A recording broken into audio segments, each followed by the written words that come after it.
5 days since I served my STBXW 30. F of 7 years. Now everyone is piling on me to talk to her. I have made a decision to go and see. After serving my wife 5 days ago, I am refusing to see or talk to her, and everyone is piling on to talk to her. It's driving me nutty messages and calls 24/7. What can I say to these people to get them to back off without being rude? These are my friends. Family people I want to remember in contact with after the divorce is finalized. Some background: we dated from the age of 20 and married when she became pregnant with our son. Our marriage was great. We got another kid, a daughter, 2 years after the first, and have had excellent intimacy, good communication, good finances. We owned our house, we had a cat, kids are well balanced and doing well. We were happy, or so I thought. Then, about 4 months ago, my wife, let's call her Sue, came home from work, gushing about this new manager. They got, let's call him Frank. I felt uneasy right away, like something was off.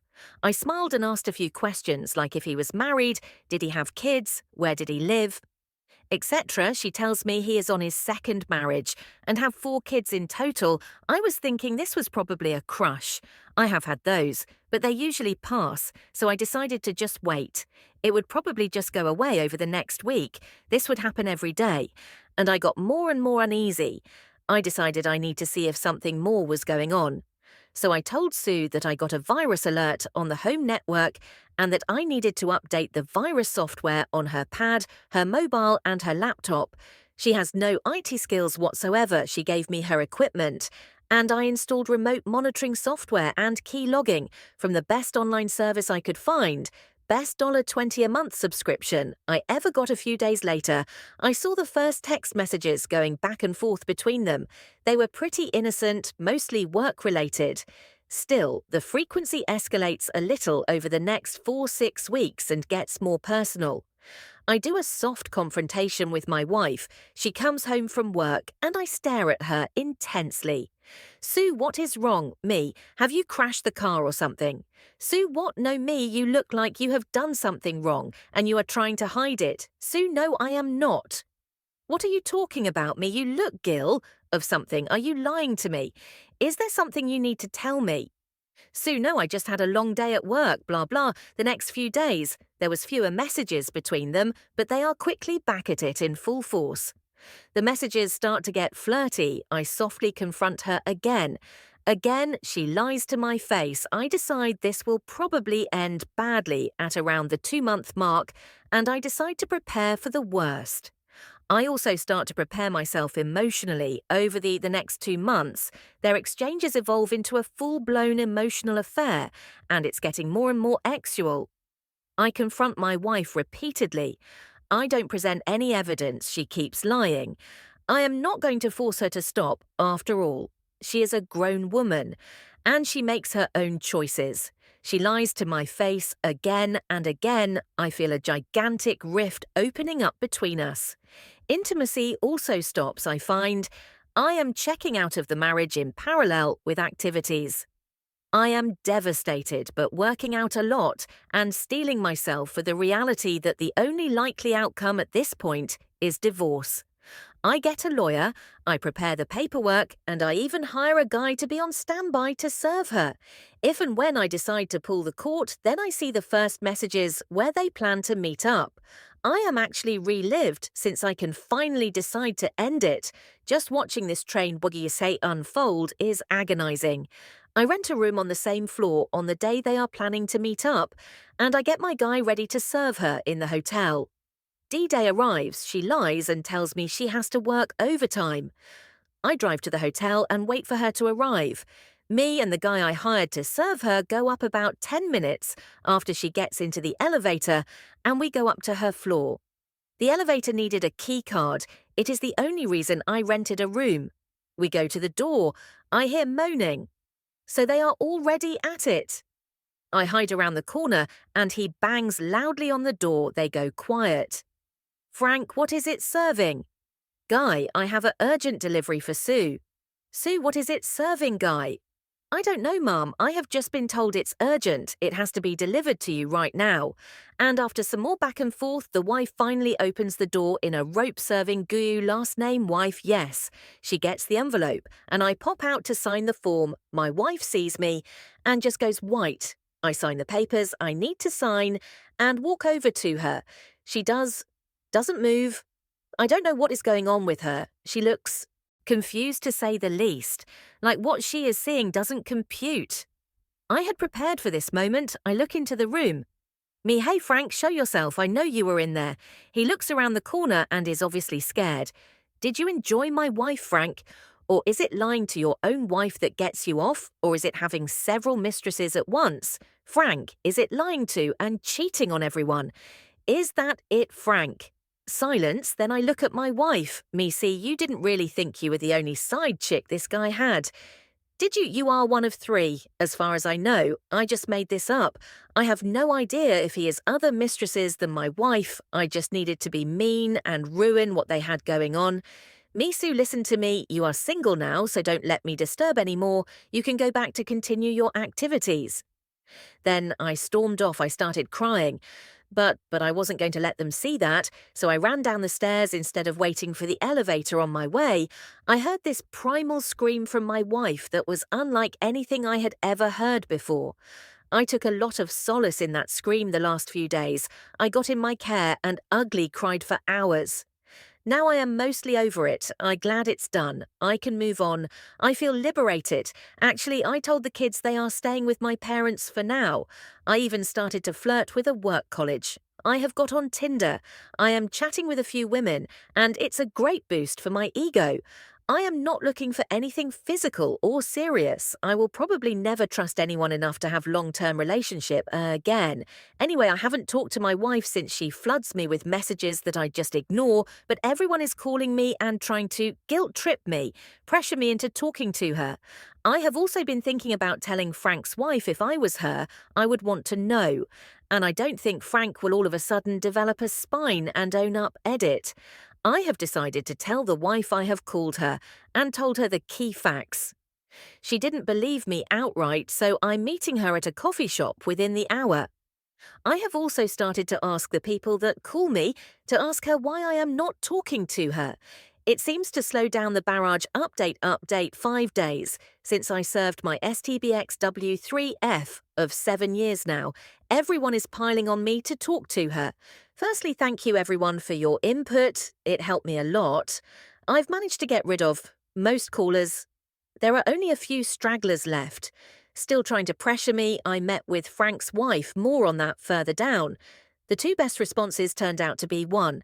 Why don't you ask her why we are not talking?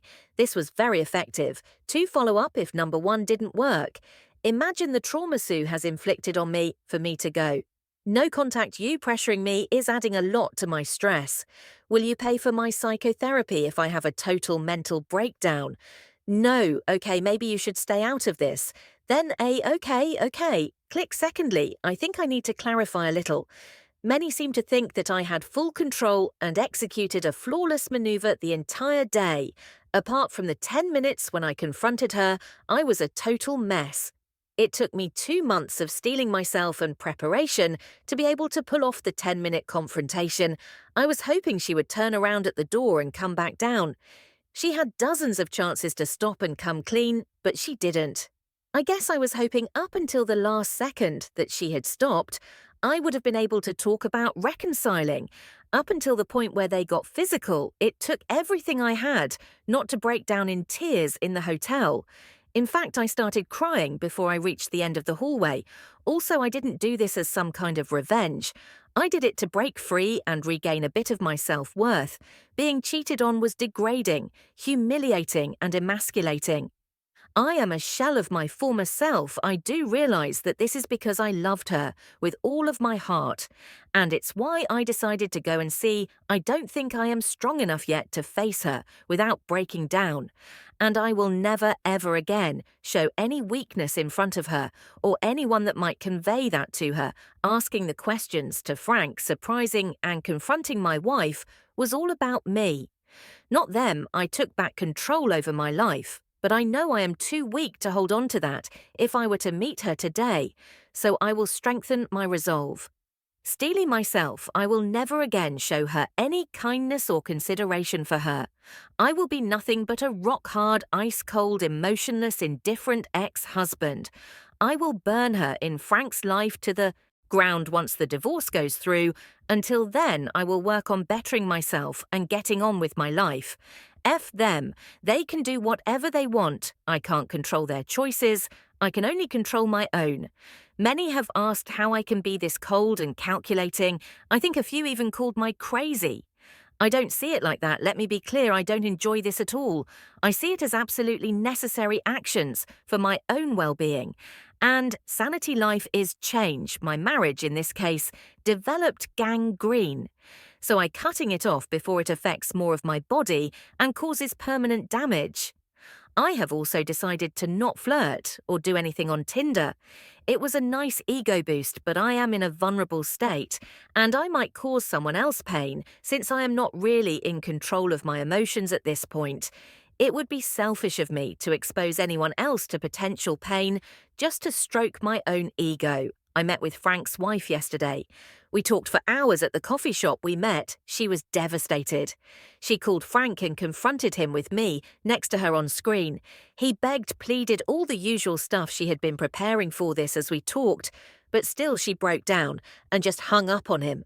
In the end, she ended up spending the night in my new apartment in the spare room. She just couldn't go home and face him. We talked all night, and it was cathartic to be able to vent my anger with someone that understood what this betrayal feels like. I heard her crying herself to sleep last night.